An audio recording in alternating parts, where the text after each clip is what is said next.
How much of this do you think it's coronavirus and whatever's going on with U.S. and China? How much of this do you think is China saying, you know what, screw you, U.S. You're playing this hardball with me. I'm going to come and bully you in a whole different way that you won't even pay attention to it.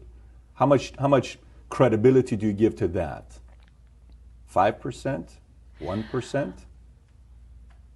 I'm not going to answer that question, but I am going to answer the question in a different way. Because I'm Christian at heart and I like to think that nobody would want to kill people. I will say this much, and if you're listening, write it down. In late November, word had already gotten off of the mainland that there was a virus in Wuhan. On January the 15th, the U.S. trade bill was signed, phase 1. December the 15th. I had a whole month off, December the 15th. 6 weeks later, the trade truce was signed with an out clause, a very clever out clause that the Chinese made sure was in there, that said if there was any kind of act of God, pandemic, then they didn't have to make good on what they had committed to buy from the United States. Within days, they announced the first coronavirus.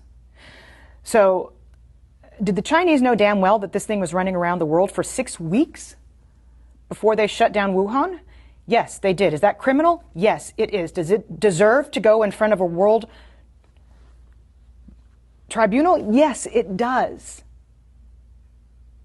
Because we know that it was the unfettered travel that made this thing a global phenomenon that was impossible to contain.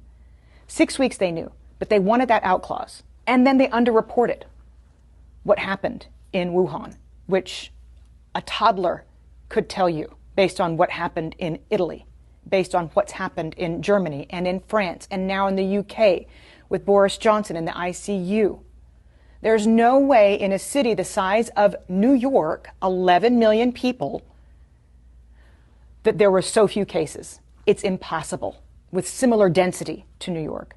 So the World Health Organization should be held accountable for not holding China accountable to providing good, valid data so that the rest of the world could prepare for fewer people to die. And that's what you're talking about. To me, these are equivalents to acts of war on the part of China. And then, equally, whether you're talking about NPR or Fox News, most major media outlets on both sides of the aisle came out and reassured the United States that it was just the flu. Within 24 hours of South Korea's first case being reported, the United States' first case was reported. And what we did was dither. We sat on it for 6 weeks and tried to reassure the public that nothing was happening. Somebody should be held accountable for that, because somebody in the United States intelligence community has to have known what was truly going on in Wuhan. We don't have a CIA for nothing. And yet we told Americans for 6 weeks, while South Korea was testing everybody and shutting the country down, that it was just going to be the flu. So there are a lot of responsible bodies right now that have taken us to the point where we're at, inside the country and in China. And they need to be held accountable. So you don't even have to get on the discussion as to whether or not this was a manufactured virus and set upon the world. You don't even have to go that far. If we find that in future investigations, then that needs to be prosecuted.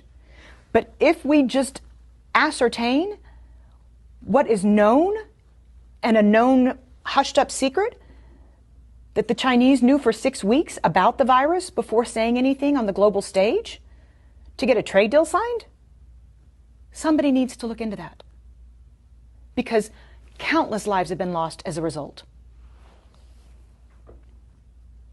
The damages are in the tens of $trillions. We're not talking about small here, if that's the case. No, we're not. And we're talking about people losing their family members, and we're talking about trillions of, we're talking about suicides in the future, we're talking about economic hardship. All of this could have been mitigated had China been honest and had the World Health Organization made China accountable. Because at first they said it's not anything to worry about when the WHO first came out and said, we don't need to stop everything. Let me ask you, who do you trust the least? Iran, Russia, or China? China. China's got more economic power.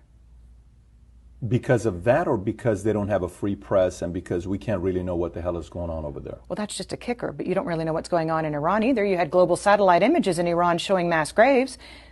Iran underreported the same. And you can't tell me that in the cold of winter that Russia has as many cases as it's reporting. But at last check, China's 17% of global GDP. They can throw more money around than anybody else. And you just mentioned two of their allies, by the way. So that's why I asked it the way I did. And the largest contiguous land border on the planet, by the way, between Russia and China.